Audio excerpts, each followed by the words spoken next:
બાજરીનું દોરડું. અકબર બીરબલની સ્ટોરી.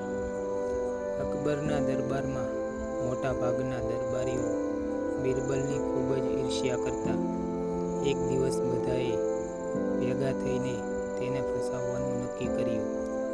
તેમણે બાદશાહના મહાવતને સમજાવ્યું કે તું રાજાને જઈને કહે કે તમારો હાથી એવો ગાંડો થયો છે કે કોઈના કાબૂમાં નથી.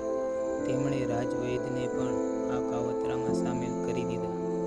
દરબારીઓમાંથી એક દરબારીને નેતા બનાવ્યો. મહાવત તો રાજા પાસે ગયો અને તેને જેમ સમજાવ્યું હતું તેમે બોલ્યો. રાજાએ તરત જ રાજવૈદને બોલાવ્યા અને તેમ ઈલાજ કરવા કહ્યું. રાજવૈદે પણ તેને સમજાવ્યું હતું તેમ તરત કહ્યું કે જો બાજરીના છોડના ડૂંડાનું દોરડું વણી તેના વડે જો હાથીને બાંધીએ તો જ તે કાબૂમાં આવશે.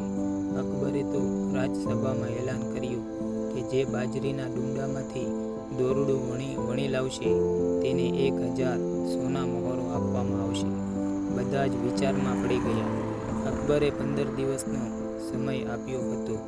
15 દિવસ પછી રાજ દરબાર ભરાયો અને અકબરે દોરડા વિશે બધાને પૂછ્યું, પણ બધા જ નીચું માથું કરી બેસી રહ્યા. કોઈને ખબર ન હતી કે આવું દોરડું કેવી રીતે બનાવાય. બધા મૂંઝાયા.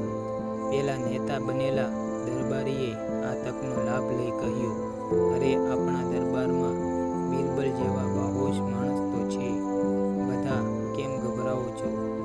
અકબર પણ તરત બોલ્યા, હા,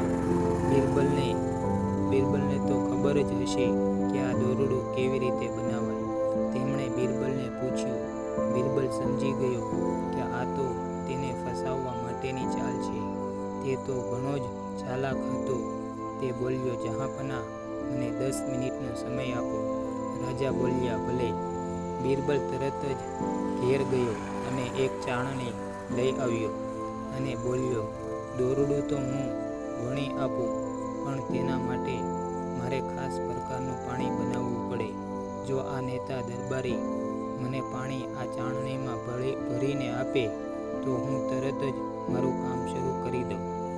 રાજાએ પેલા દરબારી નેતાને ચાળણી આપી અને પાણી ભરી લાવવા કહ્યું.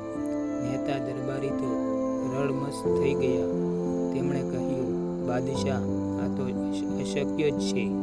ચાળણીમાંથી કોઈ દિવસ પાણી ભરી શકાય ખરું? બીરબલ બોલ્યો, જહાંપનાહ, આ તો મને ફસાવવાની એક યુક્તિ છે. રાજા સમજી ગયો. તેણે દરબારીને સજા ફરમાવી. દરબારીએ પોતાનો ગુને કબૂલ કર્યો. મહાવત, રાજવૈદ અને બધા જ દરબારીઓને રાજાએ શિક્ષા કરી. બધા બીરબલની ચતુરાઈના વખાણ કર્યા. રાજાએ બીરબલને 1000 સોના મહોરો આપી. મિત્રો, વિડીયો પસંદ આવ્યો હોય તો વિડીયોને લાઈક કરો અને ચેનલ પર નવા હો તો ચેનલ